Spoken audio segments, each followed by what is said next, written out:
विद्यार्थी मित्रांनो, गेल्या तासाला आपण व्याकरणचा भाग लिहिला होता आणि त्या व्याकरणच्या भागामध्ये वाक्याचे प्रकार, त्यामध्ये विधानार्थी वाक्य, प्रश्नार्थी वाक्य, उद्गारार्थी वाक्य, अज्ञार्थी वाक्य या सगळ्या वाक्यांचे प्रकार आपण बघितलेले होते। त्यातली काही उदाहरणं सुद्धा आपण घेतलेली होती। ती उदाहरणं तुम्हाला सोडवायला पण सांगितलेलं होतं। तर आज आपण थोडंसं लेखनाकडे वळायचंय। लेखनामध्ये पत्रलेखन येते, कथालेखन येते, निबंध लेखन येते, वैचारिक निबंध लेखन येते, आत्मकथात्मक निबंध लेखन येते, मनोगत येते, गद्याकलन येते, पद्याकलन येते। या सगळ्या गोष्टींचं आकलन करत असताना आपल्याला आपल्या विषयाशी निगडीत असलेला एक भाग म्हणजे पत्रलेखन। हा पत्रलेखन पाहणं खूप गरजेचं आहे। आपण एकमेकांच्या भावना एकमेकांना सगळ्याच काही सांगू शकत नाही। पत्राच्या स्वरूपामध्ये आपण त्यांना सगळं बोलून टाकू शकतो किंवा मनातल्या भावना आपण व्यक्त करू शकतो। असंच आज पत्रलेखन, आणि ते पत्रलेखन लिहित असताना काही दक्षता नियम, काही गोष्टी कसं करायच्या असतात त्या सगळ्या गोष्टीचं वापर मी या ठिकाणी करणार आहे। आजकाल दळणवळणाच्या दृष्टीनं काय झालेलं आहे, जग खूप जवळ आलेलं आहे। दळणवळणाच्या दृष्टिकोनातून जग खूप जवळ आलेलं आहे, म्हणजे जगात काय झालेलं आहे, दूरवर असलेल्या एकमेकांशी संपर्क साधण्याचे विविध मार्ग आज उपलब्ध झाले आहेत। आज विचार केला तर आपल्याला एकमेकांच्या जवळ येण्यासाठी विविध मार्ग उपलब्ध झालेले आहेत। मग तुम्हाला आता माहिती आहे कोणकोणते विविध मार्ग उपलब्ध झालेले आहेत? म्हणजे उदाहरणार्थ दूरध्वनी, संगणक, इंटरनेट इत्यादी गोष्टी आपण जवळ आलेलो आहे। तरी पण आज माणसं एकमेकांना पत्र लिहित असतात। सगळ्याच गोष्टी आपण फोनवर काय सगळ्याच गोष्टी सांगू शकत नाही, दूरदर्शनातून सगळ्याच गोष्टी पाहू शकत नाही। पत्रलेखन हा जीवनाशी खूप निगडीत आहे। आपल्या जीवनाशी निगडीत असणारा भाग आहे तो म्हणजे पत्रलेखन। आजही लोक पत्रलेखन लिहितात। आपण आपले मन दुसऱ्यांजवळ मोकळे करणे म्हणजे पत्रलेखन। सगळ्या गोष्टी आपण पत्रामध्ये लिहितो। तुम्हाला काय जे सांगायचं आहे, मनातलं दुःख, आनंद, सुख, शांती काही असू दे, जर सांगायचं असेल तर ते पत्राद्वारे लिहिल्यानंतर मन मोकळं होतं। असं हे पत्रलेखन। या पत्रलेखनाचे विद्यार्थ्यांना दोन भाग पडतात, एक अनौपचारिक पत्रलेखन आणि औपचारिक पत्रलेखन। आता आपल्याला अभ्यासासाठी जे पत्रलेखन आहे ते अनौपचारिक पत्रलेखन आहे। अनौपचारिक पत्रलेखन या अनौपचारिक पत्रलेखनाचा भाग आज आपल्याला अभ्यासायचा आहे। आता हे अनौपचारिक पत्रलेखन आपले आई-वडील किंवा जवळचे अन्य नातेवाईक व मित्रमंडळी यांना लिहिलेले पत्र म्हणजे अनौपचारिक पत्रलेखन। बघा, अनौपचारिक पत्रलेखनाची व्याख्या काय केलेली आहे? आपल्या जवळचे नातेवाईक किंवा आपले आई-वडील, मित्र-मैत्रिणी, भाऊ-बहीण, काका-काकू यांना, मामा-मामी, आत्या, तात्या काय असेल ते नातेवाईक यांना जे तुम्ही पत्र लिहिणार आहे त्याला अनौपचारिक पत्रलेखन असे म्हणतात। मग हे अनौपचारिक पत्रलेखन लिहित असताना आपलं नातं त्यांच्याशी कशा पद्धतीचं पत्रामध्ये असायला पाहिजे? आपुलकीचं, जिव्हाळ्याचं असतं। आपण आपुलकीने विचार काय रे, काय कसं काय, पाऊस वगैरे कसं काय, तब्येत कशी काय आहे, औपचारिक पद्धतीनं आपण त्यांचं जवळीक, जिव्हाळ्याचं आणि मायेचं पत्रलेखन त्यांना करत असतो। ते औपचारिकपणा असतो। प्रत्येक व्यक्तीशी आपला जर संबंध असतो तसं पत्र आपण लिहिलं जातं। कुणाशी संबंध कसा आहे, एखाद्या मैत्रिणीशी जास्त जवळचा असेल, एखाद्या मैत्रिणीशी जरा दूरचा असेल, त्या पद्धतीनं ती शब्दरचना आपली पत्रामध्ये तयार होत असते आणि तशा पद्धतीचं पत्रलेखन आपण करत असतो। म्हणून हे पत्र चाकोरीबद्ध नसतात, ती मोकळी ढाकळी असतात। अनौपचारिक पत्राची मुख्य वैशिष्ट्ये किंवा बाळगाव्याची दक्षता, काही मूळ वैशिष्ट्ये सुद्धा या पत्रलेखनामध्ये सांगितलेलं आहे। आता आपल्याला हे पत्रलेखन करायचं आहे। आता हे पत्रलेखन करत असताना काय करणार आहे, घेतला पेन लिहायला सुरुवात केला असं नाही करायचं। हे पत्रलेखन लिहित असताना काही दक्षता सुद्धा घ्याव्या आपल्याला अंमलबजावणी करावी लागणार आहे. आता या दक्षतेपैकी पहिली दक्षता जी आहे, पत्राच्या वरच्या बाजूस उजव्या कोपऱ्यात नाव, पत्ता, तारीख लिहा. म्हणजे आपण पत्र लिहित असताना असं पाहतो, हा जो उजवा कोपरा येतो, या उजव्या कोपऱ्यामध्ये तुमचं काय येणार आहे, नाव, पत्ता, तारीख ह्या गोष्टी येणार आहेत. तिथेही विरामचिन्हांचा वापर करायचा आहे. पत्र लेखन करत असताना विरामचिन्हांचा वापर करणे गरजेचं आहे. जिथं स्वल्पविराम येईल तिथं स्वल्पविराम करा, पूर्णविराम येईल तिथं पूर्णविराम द्या.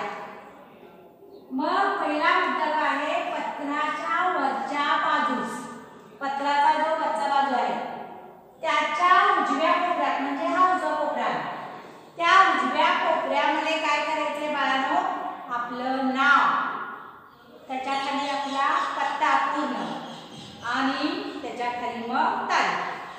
हे कॉलम पूर्ण केल्यानंतर तुम्हाला इथे काय मिळालेले आहे ते मार्क, 1 असेल, 2 असेल, काही असेल, उदाहरणार्थ 2 मार्क किंवा समजा त्याला 1 मार्क मिळाला, 5 पैकी 1 मार्क तुम्हाला मिळतो. त्यानंतर पत्राच्या वरच्या बाजूस उजव्या कोपऱ्यात नाव, पत्ता, तारीख लिहून झाल्यानंतर पत्र कोणत्या व्यक्तीला लिहित आहोत हे लक्षात घेऊन मांडा. दुसरे बघा, पत्र कोणत्या व्यक्तीला लिहित आहोत हे लक्षात घेऊन मांडा. मांडा म्हणजे प्रिय, आई, बाबा, मामा, मामी, ताई, काका, काकू, मित्र काय असेल ते त्याला मायना म्हणतात. प्रिय हे मायना त्या व्यक्तीला अनुसरून तुम्ही तो मायना लिहायचा आहे. कोण आहे ते समोर लक्षात घेऊन मग मायना लिहायचा आहे. त्यानंतर पत्रातील मजकूर, हा मजकूर महत्वाचा आहे. पत्रातील मजकूर लिहिताना योग्य परिच्छेद पाळायचे. परिच्छेद माहित आहे, परिच्छेद पाडून पत्र लेखन करायचं आहे. योग्य परिच्छेद पाळायचा जेणेकरून तुमचा मजकूर त्या परिच्छेदातून तुम्हाला सगळ्यांना समजला पाहिजे. अशा पद्धतीचं मजकूर तयार करायला पाहिजे. त्यानंतर पत्राचा समारोप योग्य प्रकारे करावा. काय असेल ते कळावे, तुझा, तुझी, काय असेल ते कळा, आपला, आपली, विश्वासू, काय असेल ते हा समारोप व्यवस्थित करायचा आहे. आणि मग पत्राची भाषा तुमची कशी असायला पाहिजे, सहज बोलल्यासारखी, घरगुती असावी. अगदी सहजासहजी फार मोठे अलंकारिक शब्द वापरायचे नाहीत. घरगुती आपण नेहमी बोलत असतो अशी बोलण्यासारखी तुमची भाषा असायला, सहज बोलण्यासारखी भाषा असायला लागते. अशा पद्धतीने तुम्ही जर पत्र लेखन केला, तुम्हाला पत्र लिहिताना वरच्या बाजूला काय लिहिता, पत्राचा मायना लिहिता, त्याला 1 मार्क आहे, ह्याला 1 मार्क, ह्याला 1 मार्क. परिच्छेद जर आहे ह्याला 2 मार्क आहे आणि ह्याला 1 आणि ह्याला 1. अशा पद्धतीने मार्कांची विभागणी सुद्धा केली जाते. असे मार्क तुम्हाला मिळून जातात.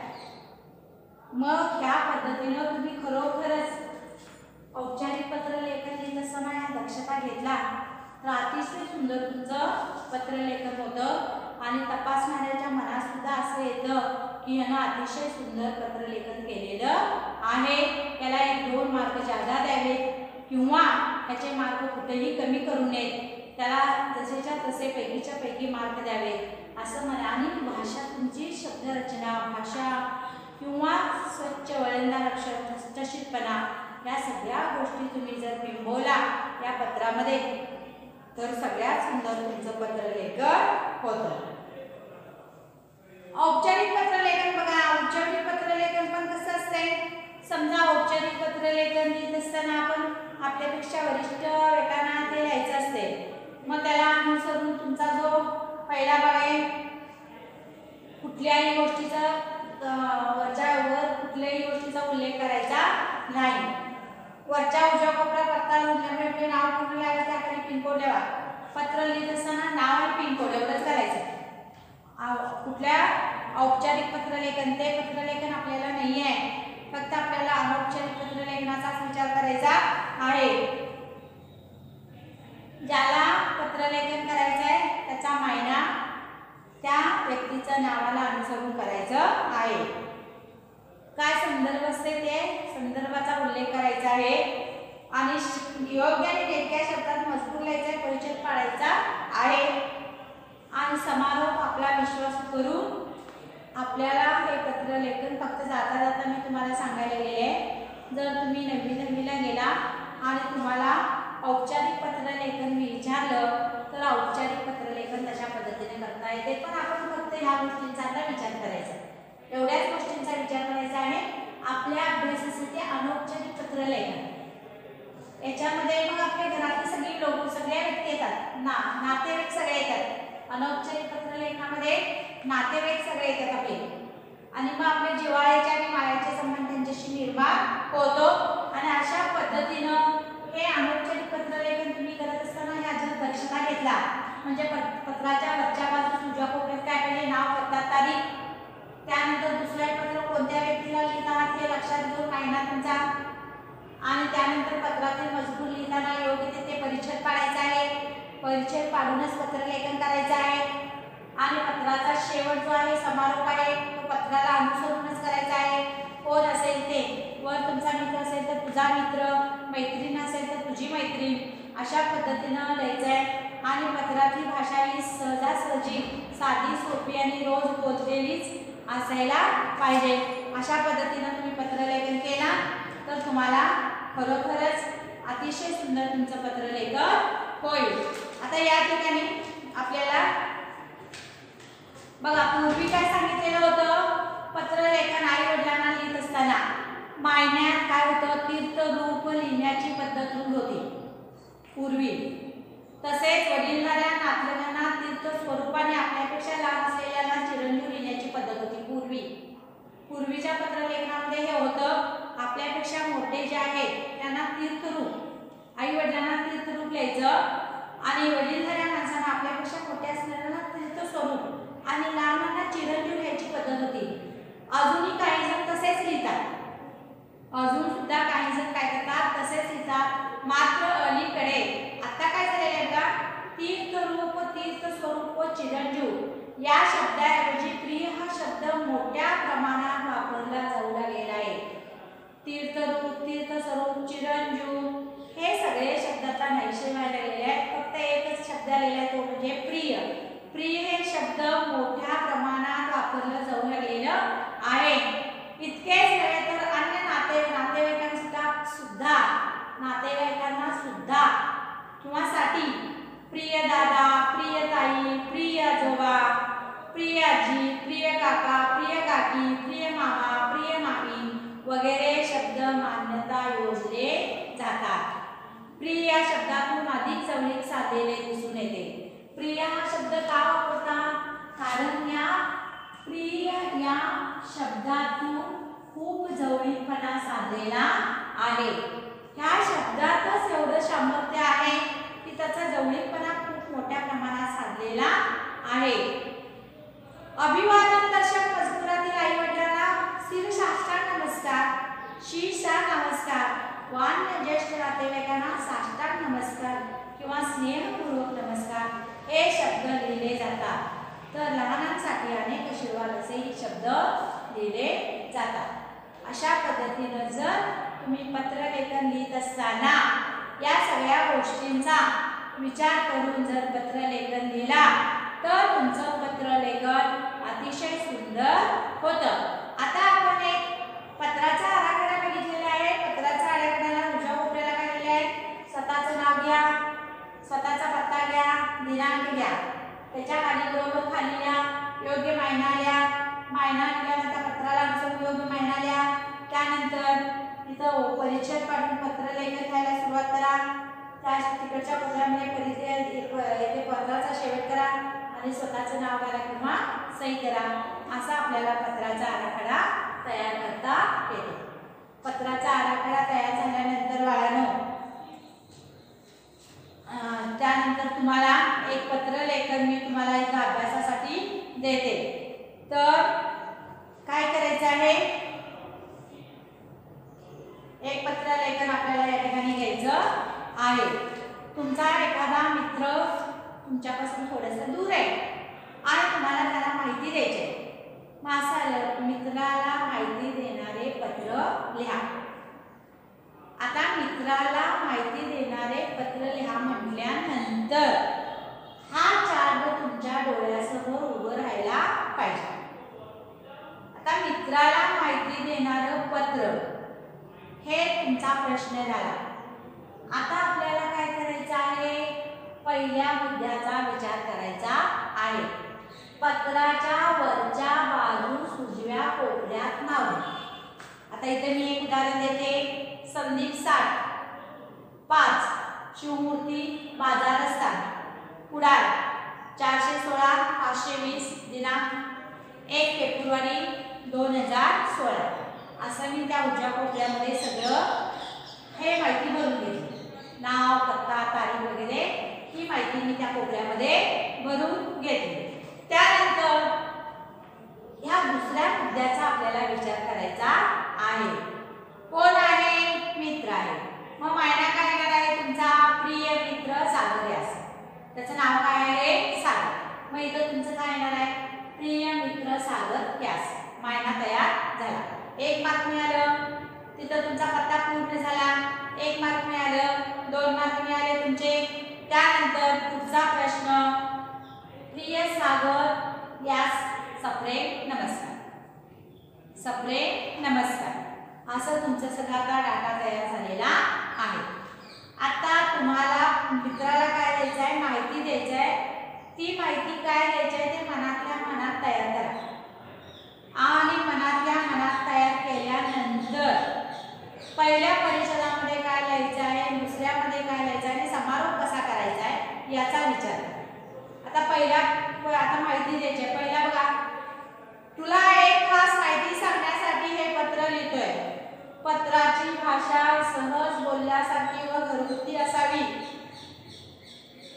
बघा, सहज बोलण्यासारखं आहे, घरगुती आहे. तुला एक खास माहिती मी सांगणार आहे, त्याच्यासाठी मी तुला एक पत्र लिहित आहे. अरे, मी 26 जानेवारीला रत्नागिरीमध्ये होतो. कुठे होतो मी? 26 जानेवारीला रत्नागिरीमध्ये होतो. त्या दिवशी मी तिथल्या आबासाहेब शेवडे विद्यालयाची प्रभात फेरी पाहिली. 26 जानेवारीला मी कुठे होतो? रत्नागिरीमध्ये होतो आणि आबासाहेब शेवडे महाविद्यालयाच्या मुलांची फेरी चाललेली होती. प्रभात फेरी. 26 जानेवारीला आपण प्रभात फेरी काढतो ना, तसं प्रभात फेरी निघालेली होती. तुला सांगतो, त्या प्रभात फेरीतील फलक खूपच छान होते. पर्यावरण रक्षणाचे खूपच सोपे उपाय त्यात सांगितले होते. आपण सुद्धा सहज करू शकतो. पर्यावरणाचा विषय आला. पर्यावरणाविषयी पत्र त्या मित्राला माहिती देण्यासाठी लिहिले आहे. आपण सुद्धा पर्यावरण वाचवण्यासाठी छान छान फलक करू शकतो. मी घरी आल्यावर आईबाबांशी बोललो. आईबाबांचा संबंध आलेला आहे. आईबाबांना मी आल्याबरोबर सांगितलं, मला ते प्रभात फेरी खूप आवडली, पर्यावरणाचे पोस्टर खूप छान होते. हे सांगण्यासाठी मी तुला पत्र लिहिले आहे. मी आईशी चर्चा केली, बाबांशी चर्चा केली, योजना तयार केली. सुका कचरा व ओला कचरा वेगवेगळा गोळा करायला सुरुवात केली. आता पर्यावरण संरक्षणासाठी घरातच आपण काहीतरी करूया म्हणून मी काय केलं, सुका कचरा आणि ओला कचरा. सुका कचरा आणि ओला कचरा मी देऊ. ओला म्हणजे असं म्हणजे पाणी ते घालून केलेला ओला आणि सुका म्हणजे सुकलेला, असं कचऱ्याची विभागणी मी केलेली आहे. करायला सुरुवात केली. घरात एक तडा गेलेली बादली घेतली, म्हणजे अशी फुटकी मोठी बादली मी घेतली आणि हा प्रयोग करायला सुरुवात केली. ती ओला कचरा पसरला, त्यावर मातीचा पातळ थर पसरला, त्यावर पाणी शिंपडलं. असे 3 दिवस झाले. एक बादली भरली की दुसरी घ्यायची. 2 महिन्यात त्या कचऱ्याचे खत होईल. अशा पद्धतीने मी खत तयार करायला गेलो. घरातच मी खत तयार करायला लागलो. ओला कचरा सुका कचरा असं करून आलटून पालटून मी आता खत तयार करायला गेलो आहे. कागद, पुट्टे व प्लास्टिक या सुक्या कचऱ्यांची सोय केली आहे. बाजारातल्या रद्दीवाल्यांना सांगून ठेवले, कागद असेल, प्लास्टिक असेल, काच असेल, सगळ्यांची व्यवस्था वेगवेगळ्या पद्धतीनं मी केलेली आहे. हे माहिती देण्यासाठी मी तुला पत्र लिहिले आहे. असं सगळ्यांनीच केलं तर किती स्वच्छता होईल आणि पर्यावरण सुधारेल असे तुझे मत कळव. मला तरी असं वाटतं की आपण सगळ्यांनी असं वागूया. कसं बघूया, आपण ओला कचरा सुका कचरा वेगवेगळा करूया. प्लॅस्टिक, कागद, काच वगैरे वेगवेगळे करून सुका कचरा ओला कचऱ्याच्या आलीबाईनं त्यांचं खत तयार करूया आणि आपण ते खत घरासाठी किंवा शेतासाठी वापरूया.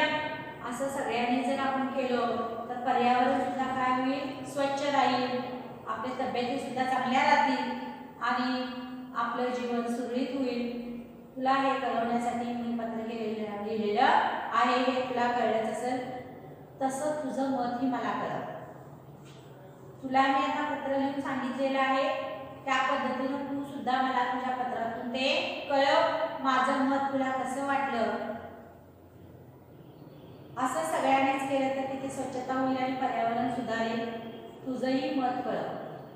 असं जर आपण केलं सगळीजण तर काय होईल, पर्यावरण खूप सुंदर होईल. तुझं मत कळव. प्रणव आता 7वीत आहे ना रे. बघा, आपण घरातील लोकांची सुद्धा चौकशी करायला पाहिजे. पत्र लिहिल्यानंतर तू कसा आहेस, काय जेवलास, काय खाल्लास, काय पिलास, काय असं नाही. सगळं व्यवस्थित पत्र लिहायचं, काय सांगायचं ते सांगायचं, मनातल्या मनात तयार करायचं, मजकूर परिचय पाडून मजकूर लिहायचा.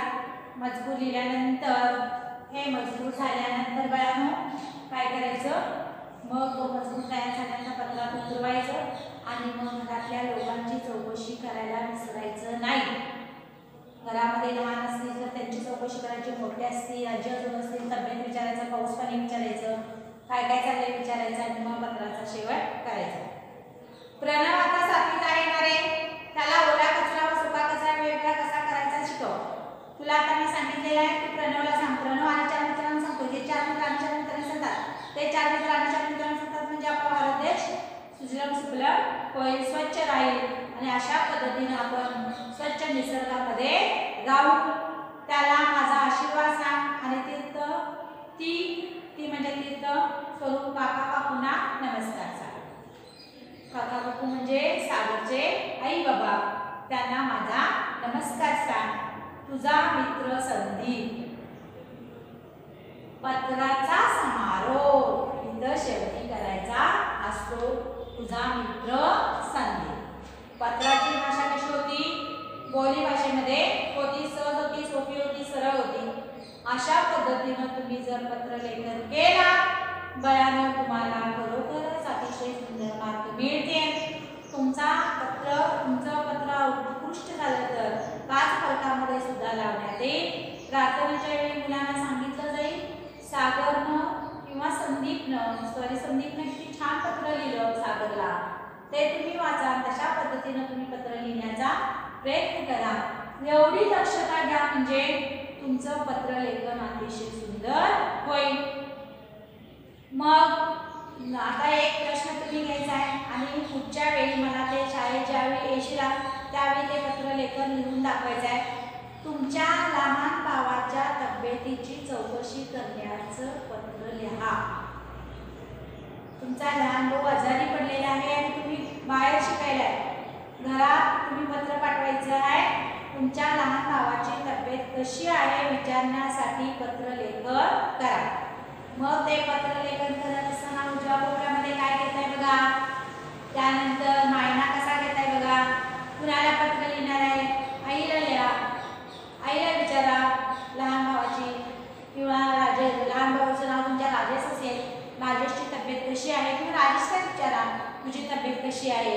मग प्रिय भाऊ राजेश, प्रिय राजेश, भाऊ लिहू नका, प्रिय राजेश असं लिहा. मग त्याला विचारा काय काय तुझी तब्येत कशी आहे, काय काय केलास, काय काय घेतलास, औषधं किती घेतलास, विश्रांती कशी घेतलास, अभ्यास केलास की नाही. मग फारच आजारी असलास तर अभ्यास बाजूला ठेव, विश्रांती घे, गोळ्या औषधं घे. अगर आईवडिलात आई बाबा कसे आहेत, लहान असतील तर ते कसे आहेत असं विचार. आई बाबांना माझा नमस्कार म्हणून सांग, त्यांची आठवण येते म्हणून सांग.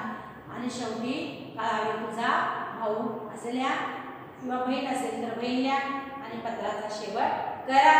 अशा पद्धतीनं एक पत्र लेखन शाळेला येताना तुम्ही लिहून आणायचं आहे. हे विद्यार्थ्यांना तुम्हाला समजलंच असेल की दक्षता घ्या. हे पॉइंट्स लिहून घ्या तुम्ही आणि या पॉइंट्सच्या आधारे तुम्ही पत्र लेखन करा. सगळ्यात उत्कृष्ट तुमचं पत्रलेखन होईल। याच्यामध्ये जर तुम्हाला काय अडचणी आल्याच, हे पत्रलेखन लिहित असताना काही अडचणी आल्याच तर माझ्याशी संपर्क साधा। मी तुम्हाला योग्य वेळी योग्य ठिकाणी काय लिहायचं, काय घालायचं, कसं लिहायचं हे सांगत राहील। काही काळजी करू नका आणि कोणतंही टेन्शन घेऊ नका। अशा पद्धतीने अभ्यासाला सुरुवात करा आणि लेखनाच्या भागाकडे लक्ष द्या। उरलेला जो भाग आहे ते आपण पुढच्या तासाला घेऊया। धन्यवाद।